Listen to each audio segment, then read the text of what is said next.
Ayan, so ito yung po sa likod. Ayan, nilagyan na namin siya ng yero. Tapos,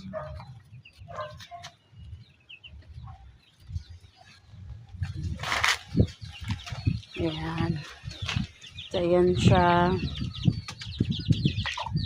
Ito na yung DIY, kulungan ng chicken. Ayan, so nilipat na namin yung mga chicken na nandoon sa ayan, chicken cage na maliliit. Yung ano lang siya, parang quadrangle lang siya. So ngayon, mayroon na tayong DIY. Ayan, ginawa to ni Ryan Reyes. Ayan, so made of bamboo. Ayan, pero yung pinaka ano niya, haligi niya ay coconut lumber. Coconut wood. Ayan, so ito siya.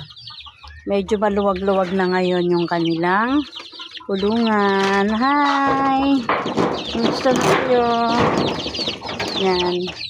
Video ko lang kayo. So, ayun na sila. Ayan, maluwag na.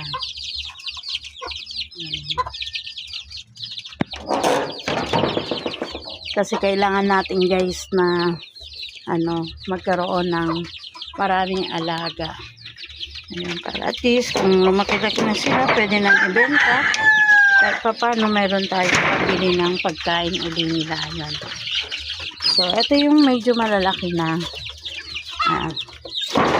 Ayun. Ayan, medyo malalaki na sila.